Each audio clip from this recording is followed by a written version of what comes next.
اس پر ہی یہ جو معاملہ ہے وہ جسٹس بابر ستار صاحب کے پاس بھیجا تھا اور پھر جسٹس بابر ستار صاحب نے فیصلہ دیا، جس فیصلے کو آج چیلنج کیا گیا تھا اسلام آباد ہائی کورٹ کے چیف جسٹس عامر فاروق صاحب کی عدالت میں، جہاں ان کو ریلیف نہ مل سکا۔ خاتون وکیل ایمان مزاری کے خلاف 2 مقدمات تھے، ایک دہشت گردی کا مقدمہ تھا اور ایک ان کے خلاف کار سرکار میں مداخلت کا مقدمہ تھا۔ اس میں ان کو جوڈیشل کیا گیا تھا، ان کی ضمانت پر آج سماعت ہوئی تو اور ساتھ دوسری جانب چونکہ ان کو ڈائریکٹ جوڈیشل کر دیا گیا تھا، علی وزیر کو 2 روزہ جسمانی ریمانڈ پر دے دیا تھا، تو ان کی درخواست ضمانت پر آج سماعت ہوئی۔ ڈسٹرکٹ اینڈ سیشن کورٹ اسلام آباد نے ایمان مزاری کی حد تک ضمانت منظور کر لی، چونکہ وہ خاتون ہیں، ان کی حد تک ڈیوٹی جج وقاص احمد راجہ نے محفوظ فیصلہ سناتے ہوئے 30,000 روپے کے ضمانتی مچلقوں کی عوض ایمان زینب مزاری کی جو درخواست ضمانت ہے وہ منظور کی، جبکہ جو دہشت گردی کا مقدمہ ہے اس میں وہ 3 روزہ جسمانی ریمانڈ پر پولیس کے پاس ہیں۔ تو یہ وہ مقدمہ تھا جو کار سرکار میں جو دوسرا مقدمہ ہے اس میں ضمانت ابھی تک نہیں ہوئی اور اس میں وہ جسمانی ریمانڈ پر پولیس کے پاس ہیں، اور جو یہ مقدمہ ہے اس میں جو آج جوڈیشل کیا گیا علی وزیر کو، علی وزیر کی آج ضمانت منظور نہیں ہوئی چونکہ وہ جسمانی ریمانڈ پر تھے، جسمانی ریمانڈ ان کا ختم ہوا تو ان کو پیش کیا گیا عدالت میں اور عدالت نے مزید جسمانی ریمانڈ دینے سے انکار کرتے ہوئے ان کو جوڈیشل کر دیا، جبکہ دہشت گردی کے مقدمے میں وہ بھی 3 دن کے جسمانی ریمانڈ پر پولیس کے ہینڈ اوور کیا گیا تھا، اور اس مقدمے میں آج علی وزیر کی ضمانت دائر ہوئی ہے جس کے اوپر کل سماعت ہوگی، اور علی وزیر کی حد تک بھی یہ جو کہ بیلیبل اوفینسز ہیں تو اس میں ضمانت ہو جائے گی۔ ایک 506(2) ہے جس کو 506(2)B کہتے ہیں، وہ ابھی ہے، وہ نان بیلیبل ہے، لیکن اس کی حد تک جو رول اسپیسیفکلی اس کو دیکھنا ضروری ہوتا ہے، اور جس کی وجہ سے مجھے نہیں لگتا کہ ایسا کوئی معاملہ ہو سکے۔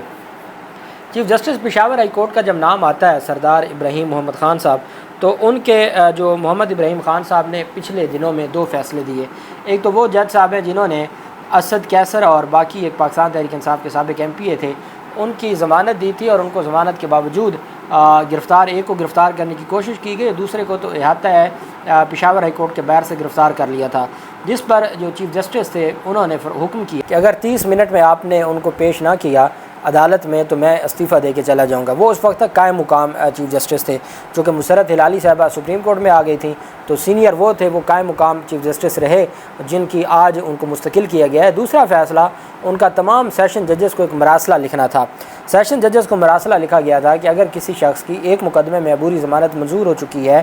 تو آپ کسی اور مقدمے میں اس کو گرفتار نہیں کر سکتے جب تک کہ آپ اس عدالت سے جس عدالت نے عبوری ضمانت دی ہوئی ہے یا گرفتاری سے روکا ہوا ہے اس عدالت سے آپ اجازت نہیں لیتے، بغیر اجازت کے آپ گرفتار نہیں کر سکتے۔ یہ عدالت کی جانب سے ایک بڑا فیصلہ سامنے آیا تھا، تو وہ 2 بڑے فیصلے دینے والے چیف جسٹس، چونکہ پہلے وہ ایکٹنگ چیف جسٹس تھے تو ان کے پاس اتنے اختیارات نہیں تھے، آج وہ فل فلیج مستقل طور پر chief justice Peshawar high court تعینات ہو گئے ہیں، اور وزیر اعظم انوار اللہ کاکڑ کی ایڈوائس پر صدر مملکت نے آئین کے آرٹیکل 175(a) اور 13 کے تحت جسٹس محمد ابراہیم خان کی بطور chief justice Peshawar high court تعیناتی کی منظوری دی، اور وہ پہلے قائم مقام چیف جسٹس تھے۔ تو میں سمجھتا ہوں کہ یہ ایک بہت بڑا ریلیف ہے عوام کے لیے کہ اس طرح کے اگر دبنگ جج آئیں گے اور اس طرح کے وہ فیصلے دیں گے تو الٹیمیٹلی عوام کو انصاف ملے گا۔ دوسری جانب شہریار آفریدی اور شاندانہ گلزار کیس میں جسٹس بابر ستار صاحب نے جو فیصلہ دیا تھا پاکستان تحریک انصاف کی درخواست پر اور پاکستان تحریک انصاف کے رہنماؤں کو، اس میں نہ صرف ان کو رہا کرنے کا حکم دیا تھا، دوسری جانب DC اسلام آباد کے خلاف توہین عدالت کی کارروائی شروع کر دی تھی، اور اس میں یہ حکم دیا تھا کہ فرد جرم عائد ہوگی 28 اگست کو۔ ساتھ جو SSP آپریشنز تھے ان کے خلاف کارروائی شروع کر دی تھی، اور ساتھ IG کو کہا تھا کہ جو متعلقہ DPO اور SHO ہیں جنہوں نے یہ انفارمیشن دی ہے ان دونوں کا نام بھی عدالت میں دیں، اور ان دونوں کو بھی شو کاز توہین عدالت کا جاری کیا گیا تھا 28 اگست مقرر کی فرد جرم عائد کرنے کے لیے۔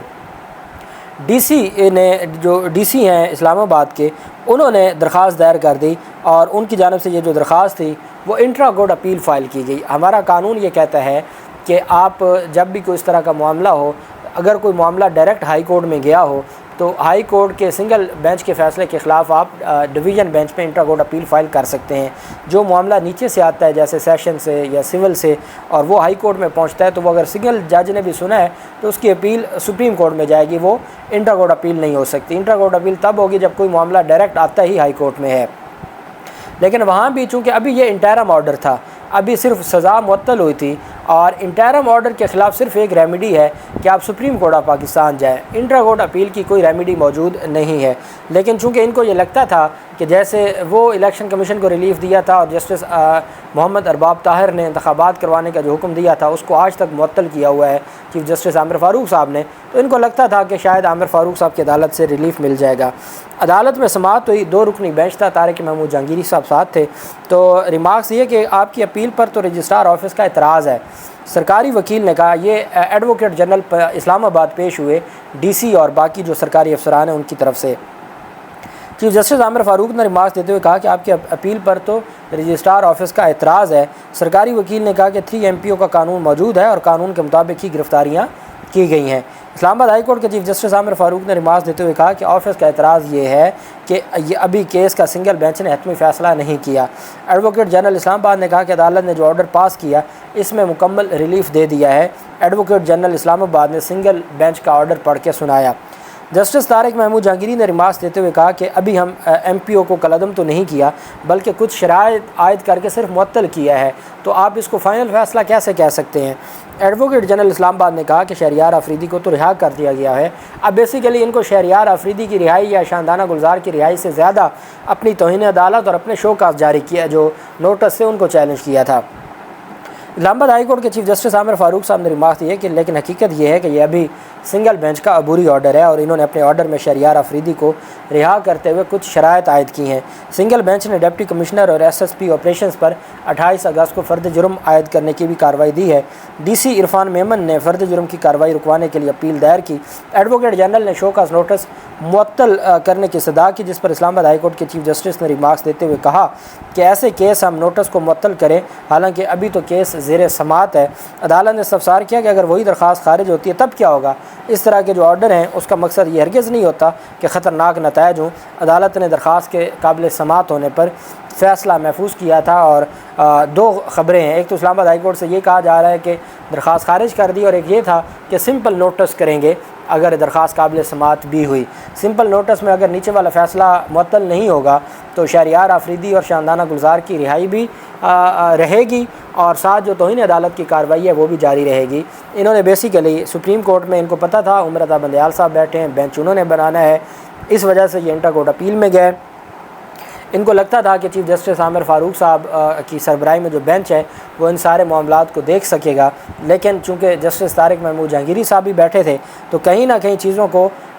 مناسب انداز میں کرنا تھا، چونکہ جسٹس بابر ستار صاحب بڑے تگڑے جج ہیں اور انہوں نے جتنا سخت فیصلہ دیا تو میں نہیں سمجھتا تھا کہ اس طرح کا کوئی معاملہ ہو اور وہ فیصلہ معطل ہو جائے۔ بہرحال پاکستان تحریک انصاف کے رہنماؤں کو دیا گیا ریلیف اور PTI کی درخواست پر جو چوٹی کے افسران ہیں اسلام آباد کے، ان کے خلاف کی گئی کارروائی کو سسپینڈ نہیں کیا گیا۔ اسلام آباد ہائی کورٹ نے یہ بڑا جو فیصلہ ہے وہ دیا ہے۔ اللہ پاک پاکستان کا حامی و ناصر ہو۔ بہت شکریہ۔ اللہ حافظ۔ پاکستان زندہ باد۔